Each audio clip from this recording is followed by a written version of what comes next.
Wow, ổ cứng WD. WD.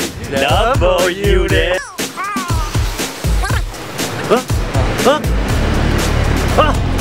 Đâu rồi? Nó kìa.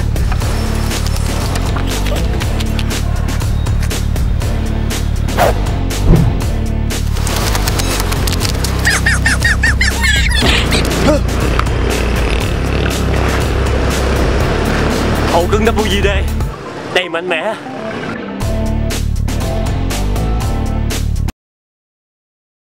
Anh ơi, cái ổ cứng này hư rồi mà.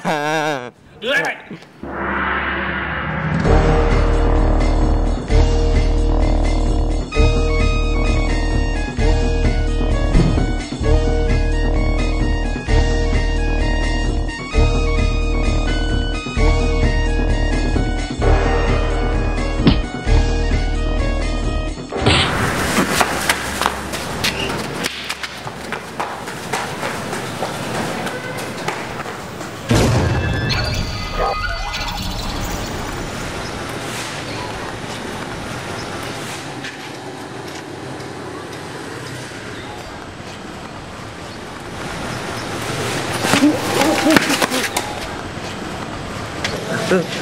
Em hết tiền rồi anh ơi, anh ơi.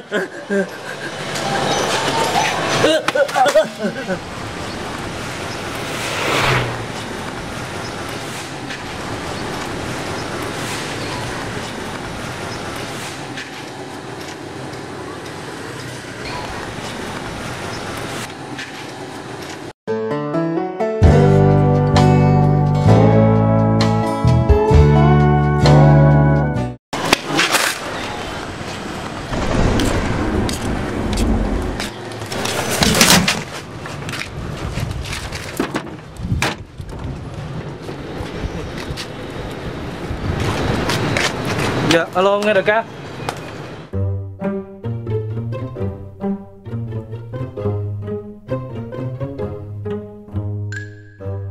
Dạ, đại ca thông cảm em, biết sao giờ này em đụng đứa nào cũng hết tiền đại ca. Dạ. Anh ơi, sáng giờ em chưa có ăn gì hết đó. Mày đi ăn đi. Dạ.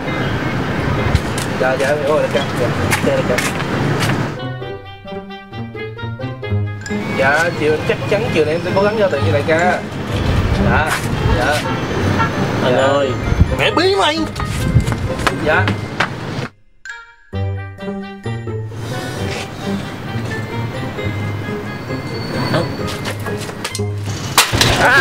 Anh ơi, anh chạy em hơi có mì rồi em chỉ cách kiếm tiền. Dạ.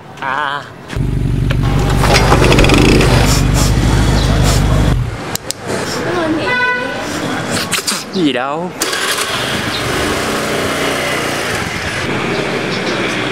Anh Thiện. Khách sạn đó là em. Đây cho.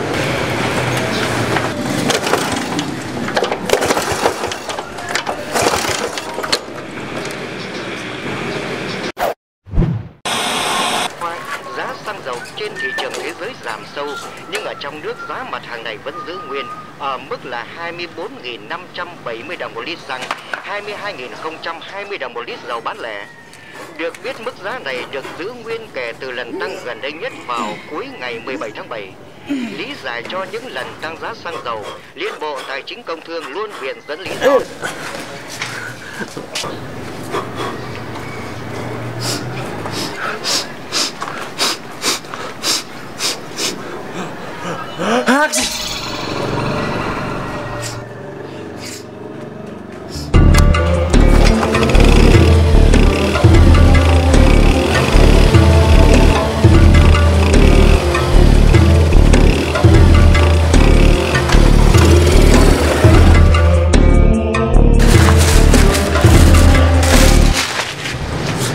lo mày làm gì vậy? Từ từ rồi nói. Từ từ rồi nói. Nói đi. Nói gì? Thì mày nói có cách kiếm tiền vậy chứ mày đem thằng này về đây làm gì?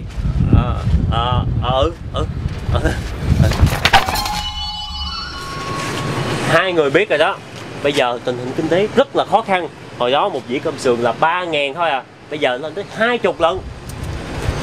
Đặc biệt á, là xăng. Điều còn phải làm gì mày?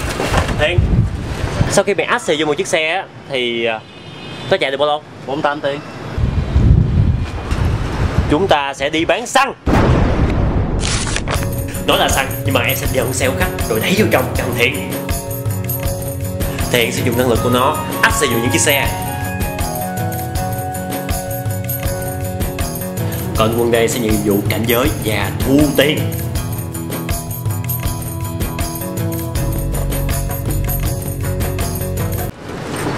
Hay. Giá cả sao? Giá cả sao? Nửa giá càng đông càng tốt. Đúng rồi đó, nửa giá càng đông càng tốt. Vậy sao không ách xì tại chỗ luôn cho nhanh mà phải dắt xe ở chỗ khác? Tại sao mày? Càng ít người biết càng tốt chứ sao. Đúng rồi á, thêm nhiều người phải chia nhiều phần. Nhưng mà Cái gì nữa? hai người biết rồi đó, muốn ách xì liền đâu có dễ. Mà đằng này á đổ xăng lại đắt xì liên tục, lỡ đắt xì không được thì sao? Thì sao mày? Thì sao đâu. Ha. Vạn sự khởi đầu nan mà. Cái gì nó cũng có cách giải quyết của nó hết. Từ từ rồi giải quyết, chưa gì nó nản rồi. Tính gì? Cái tài của này chỉ để lấy le với gái thôi. Tôi chưa đánh mày là may rồi đó. Mấy anh ơi, mấy anh quyên góp giúp đỡ đồng bào miền Trung được không ạ? dạ anh cũng miền Trung nè em. Đi.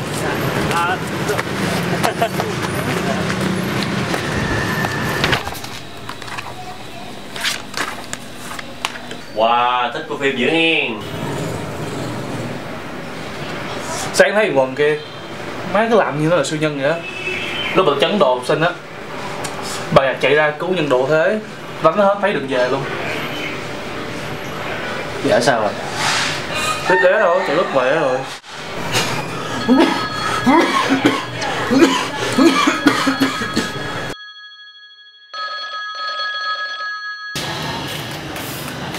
Dạ nghe ca. Tiền bạc sao rồi?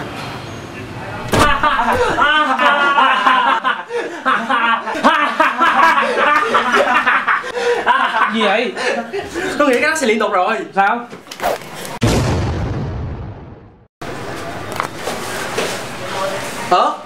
Dạ đúng.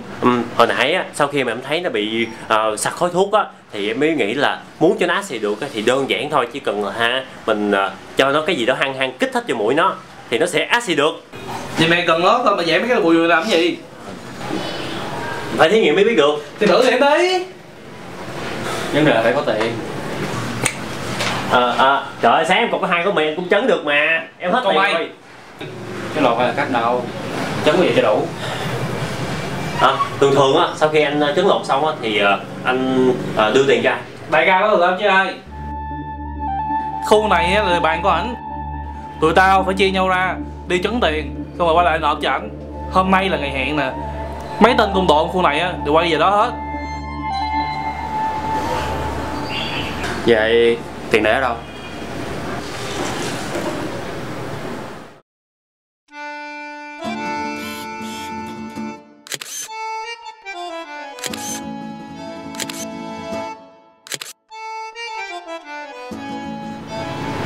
Chụp đẹp quá mày. Hình nãy đẹp không? Không.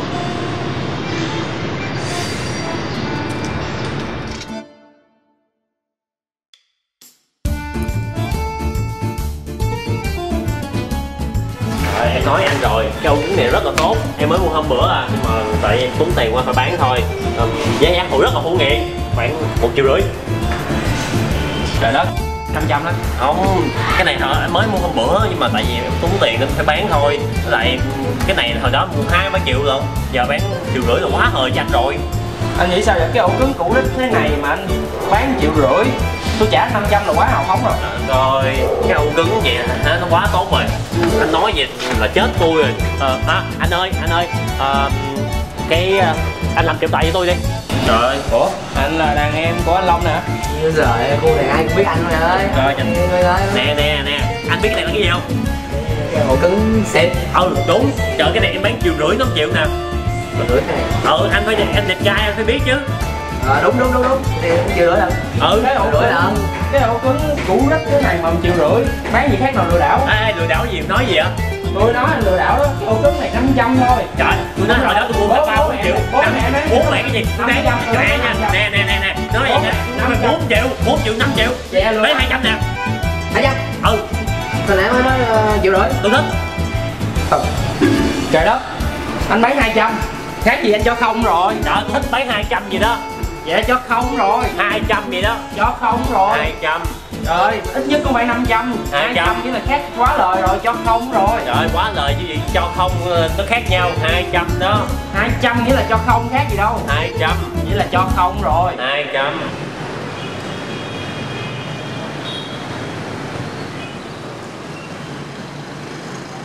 Thằng ngu, tôi ở đâu? Nhanh lên.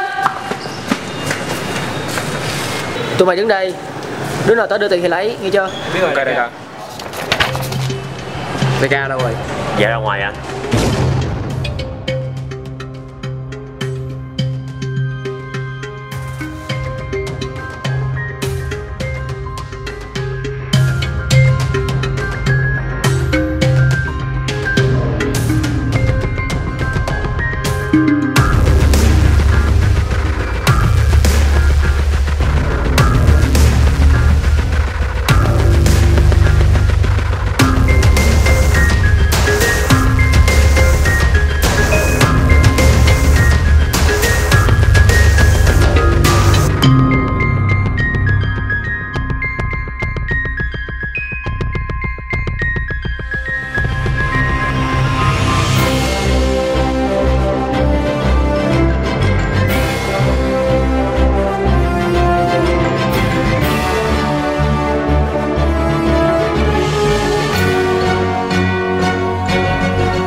Quá kiểu này là giàu to rồi.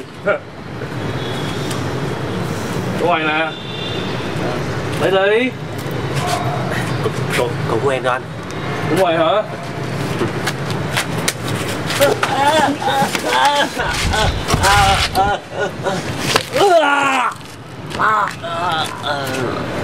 Làm gì vậy? Nó thôi cho chị lợi dụng rồi. Kêu ít người, kêu ít phần chia.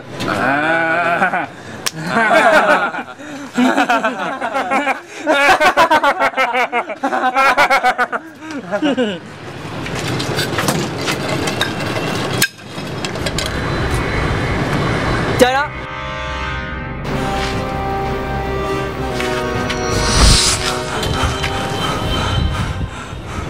Nói tiền tao đâu? Em đâu có dám lấy tiền của anh đâu. Cái đéo là cái gì?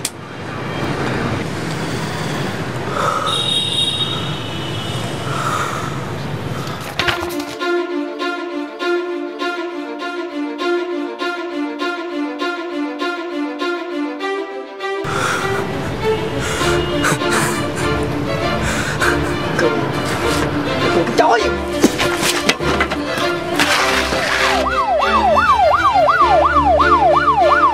Đại ca, con mày tới rồi.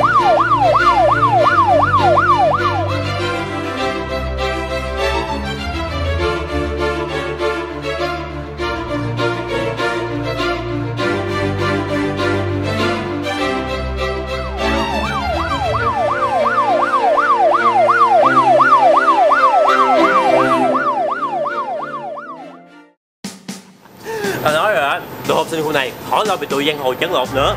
Bây giờ tụi nó mà dám tới đây lần nữa là dân nó quýnh cho chết.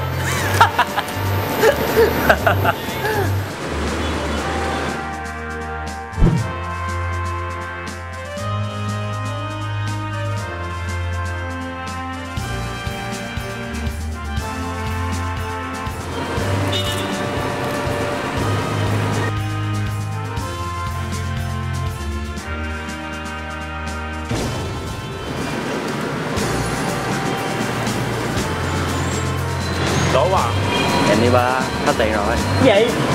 Lừa được nhiều tiền lắm mà.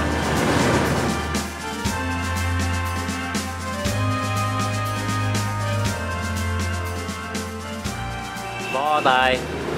Xăng đâu đi đây?